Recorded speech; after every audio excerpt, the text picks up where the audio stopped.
ఎన్నికల్లో గెలిచి గిర్రును తిరగాలన్న fan party ఆశలకు బ్రేక్ వేశారు ఏపీ ప్రజలు. ఏకంగా స్విచ్ ఆఫ్ చేసి గాల్లో చక్కర్లు కొడుతున్న ఫ్యాన్ను ల్యాండ్ చేశారు.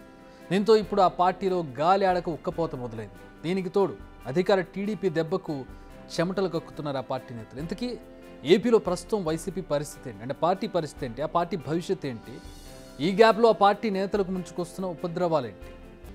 2019లో 151, 2024లో 11. ఇది వైసీపీ సీట్ల లెక్క. ఆస్మాన్ జమీన్ ఫరక్ ఉంది లెక్కలో. అప్పుడేమో ఎవరిని లెక్క చేయని ఆ పార్టీ నేతలు, అధినేతకు ఇప్పుడు పరిస్థితులు కంప్లీట్ ఆపోజిట్గా మారిపోయాయి. ఈ అవకాశాన్ని 100% ఉపయోగించుకుంటుంది అధికార టీడీపీ.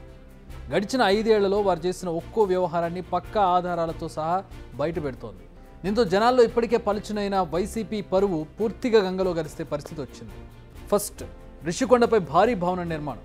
నిజంగా ఈ భవనాన్ని ఎందుకు నిర్మించారు, ఎవరు నిర్మించారు, ఎవరి కోసం నిర్మించారు, ఈ విషయాలను చాలా సీక్రెట్గా ఉంచింది అప్పటి వైసీపీ ప్రభుత్వం. ఇప్పుడు ఇదే ఆ పార్టీకి కొత్త చిక్కులు తెచ్చిపెట్టింది. ఎందుకు అంత సీక్రెట్గా ఉంచాల్సిన అవసరం? నిజానికి జగన్ పర్సనల్ విషయాలతో పాటు ఇలా ప్రభుత్వానికి, అంటే ప్రజలకు సంబంధించిన విషయాలపై చాలా సీక్రసీ మెయింటైన్ చేశారు. దీంతో ఆ కొండపై నిర్మించే భవనంలో ఏముంది అనే క్యూరియాసిటీ జనాల్లో పెరిగింది. నిజానికి జగన్ ఓడిపోకపోయి ఉంటే అందులో ఏముందో ఇప్పటి వరకు తెలిసేది. ఎందుకంటే ఎవరిని అందులోకి అలౌ చేయరు, విజువల్స్ బయటికి రావు, లోపల ఏం జరుగుతుందో ఎవరికి తెలియదు. పోలీస్ సెక్యూరిటీతో పక్కాగా దాన్ని సెక్యూరిటీ ఏర్పాటు చేస్తారు. సో ఇప్పుడు టీడీపీ గెలిచింది, ఈ విషయాన్ని తమకు అనుకూలంగా మలుచుకోబోతోంది.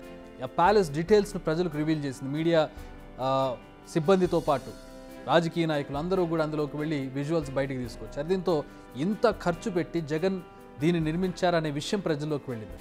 అయితే జగన్ ఇది తన కోసమే నిర్మించుకున్నారనే ప్రచారం గట్టిగా జరుగుతుంది. కానీ అది ప్రభుత్వ ఆస్తి అనడంలో ఎలాంటి డౌట్ లేదు. బట్ అసలే పీకల్లో తప్పుల్లో కూరుకుపోయిన సమయంలో అన్ని వందల కోట్లు ఖర్చు పెట్టి ఇంత భారీ భవనం నిర్మించడం అవసరమా? అది కూడా జగన్ నివసించేందుకు ఎందుకు? ప్రజాధనాన్ని జగన్ ఎందుకు వృధా చేశారు? ఇంత భారీ హంగు ఆర్భాటం ఎందుకు? ఇలా అనేక ప్రశ్నలు మొదలయ్యాయి.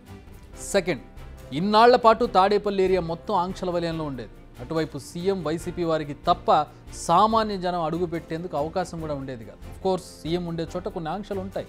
బట్ ఈ ఆంక్షల కారణంగా అనేక ఇబ్బందులు ఎదుర్కొన్నారు అక్కడి సామాన్య ప్రజలు. కానీ ఆంక్షలు ఎత్తేస్తూ టీడీపీ ప్రభుత్వం నిర్ణయం తీసుకుంది. దీంతో ఉండవల్లి నుంచి మంగళగిరికి వెళ్లే విశాలమైన రోడ్డు ప్రజలకు అందుబాటులోకి వచ్చింది. దీంతో తాడేపల్లిలో ప్రజలకు దారి కష్టాలు తీరాయి. కృష్ణా పశ్చిమ డెల్టా కాలువకట్ట రోడ్డు, కట్ట దిగువనున్న మార్గాల్లో రాకపోకలు తిరిగి ప్రారంభమయ్యాయి.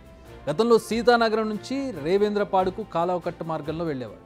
1.5 కిలోమీటర్లు వెళ్లాల్సిన ఊరికి 5 కిలోమీటర్లు వెళ్లాల్సి వచ్చేది. ఇప్పుడు బ్యారికేడ్లు తొలగింపు, ఆంక్షల ఎత్తివేతతో ప్రజల కష్టాలకు చెక్ పడ్డట్టయింది. ఇవన్నీ బయటకు కనిపించే విషయాలు. అయితే ఇప్పుడు వైసీపీ పెద్దలు కొన్ని కనిపించని శక్తులు, భయాలతో యుద్ధం చేయాల్సి వస్తుంది. ప్రస్తుతం టీడీపీ టార్గెట్ వైసీపీని పూర్తిగా లేకుండా చేయడం. అంటే బయటికి చెప్పడం లేదు, కానీ ఆ పార్టీ నేతల ఉద్దేశం అదే. ఇప్పటికే కేవలం 11 మంది ఎమ్మెల్యేలు మాత్రమే ఉన్నారు ఆ పార్టీలో. అయితే ఇప్పుడు ఆ ఎమ్మెల్యేలు, మిగిలిన ఎమ్మెల్సీలు కూడా టీడీపీలో చేరబోతున్నారన్న ప్రచారం మొదలైంది. దీంతో వైసీపీ నేతల్లో కాస్త టెన్షన్ మొదలైంది. ఇప్పటికే చాలామంది కీలక నేతలు వైసీపీని వీడారు. ఇప్పుడు ఓడిపోవడం, టీడీపీ రివెంజ్ పాలిటిక్స్ చేస్తుందన్న భయాలు, తప్పు జగన్ చేస్తే తాము ఎందుకు శిక్ష అనుభవించాలన్న ఆలోచనలు, ఇలా రకరకాల ఆలోచనలతో ఎటూ తేల్చుకోలేని స్థితిలో వైసీపీ నేతలు ఉన్నట్టుగా తెలుస్తోంది. అనవసరంగా ప్రభుత్వ పెద్దల ఆగ్రహాలకు బలి కావడం ఎందుకు అనే థాట్లో కూడా కొంతమంది ఉన్నట్టుగా కనిపిస్తుంది. ఆ థాటే వాళ్ళని పార్టీ మారే దిశగా అడుగులు వేయించవచ్చు అనేది ఒక విశ్లేషణ. దీంతో వైసీపీ పెద్దలు ఉన్నవారిని కాపాడుకోవడంపై ప్రస్తుతం ఫోకస్ చేసినట్టుగా కనపడుతోంది. అయితే ఎమ్మెల్యేల కంటే ఎమ్మెల్సీలను కాపాడుకోవడం ఇప్పుడు వైసీపీకి చాలా అవసరం. ఎందుకంటే ప్రస్తుతం వైసీపీకి అంతో ఇంతో పట్టున్నది అంటే అది కేవలం మండలిలోనే. సో ఎమ్మెల్సీలు కనుక జగన్ చేజారిపోతే చట్టసభల్లో వైసీపీ అనే పేరు కనుమరుగైపోతుంది. అందుకే గతంలో మండలి దండగానే స్టేట్మెంట్స్ను పక్కన పెట్టి ఇటీవల తన ఫోకస్ను ఎమ్మెల్సీలపైకి షిఫ్ట్ చేశారు జగన్.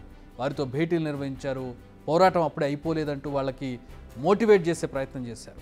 వైసీపీ నేతలను కంగారు పెట్టే మరో అంశం రెడ్ బుక్. విపక్షంలో ఉన్నప్పటి నుంచి రెడ్ బుక్ అంశాన్ని ప్రజల్లోకి తీసుకెళ్లారు లోకేష్. ఇదిగో రెడ్ బుక్లో పేర్లు రాసుకుంటున్నానంటూ ఒక రకమైన వార్నింగ్లు ఇస్తూ వచ్చారు ఆయన.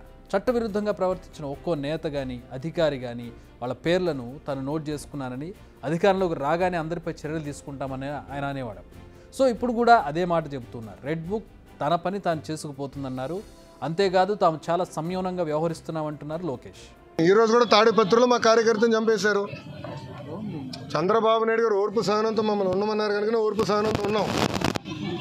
లా అండ్ ఆర్డర్ మెయింటైన్ చేయమన్నారు కనుక మేము ఎక్కడ ఇష్యూ చేయట్లా. మంగళగిరిలో కూడా లా అండ్ ఆర్డర్ ఉండాలి, నేను ఇష్యూ చేయట్లా. నేను నాకు 2 నిమిషాలు చెప్తున్నా.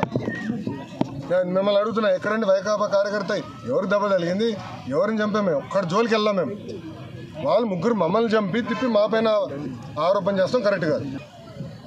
ముఖ్యమంత్రి గారు దానిపైన నివేదిక అడిగారు, ఎంత ఖర్చు అయింది, దేనికి ఖర్చు పెట్టారు, మొత్తం డీటెయిల్స్ అడిగారు. ఇంకా రావాల్సిన అవసరం ఉంది. ఇదే కాదు, ఇలా చాలా కట్టినట్టున్నారు. అన్ని వివరాలు వచ్చిన తర్వాత ప్రజల ముందర పెడతాం. వాళ్ళ ఇంట్లో కూడా ఫర్నిచర్ 46 కోట్లు ఉందంట. మరి కోడెల శివప్రసాద్ గారు అదే కేసులో ఆత్మహత్య చేసుకున్నారు.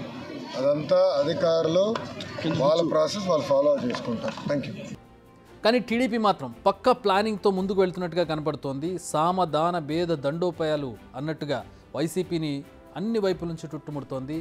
ఇటు ప్రజల్లో ప్రభుత్వంలో ఉన్నప్పుడు తీసుకున్న నిర్ణయాలు కానీ, అప్పుడు చేసినటువంటి పనులను కానీ ప్రజల్లోకి తీసుకెళ్తూ ఎండగడుతూనే కేసుల చిక్కువలను సిద్ధం చేస్తుంది. అంటే లీగల్గా ముందుకు వెళ్ళడం. సో ఇది ఆరంభం మాత్రమే. ముందు ముందు ఫ్యాన్ పార్టీకి భరించలేనంత ఉక్కపోత ఖాయమనే విశ్లేషణ సర్వత్రా వినబడుతోంది. బిగ్ టీవీ అవుట్లుక్ కథనాలు నచ్చితే వెంటనే బిగ్ టీవీ ఛానల్ ను సబ్స్క్రైబ్ చేయండి.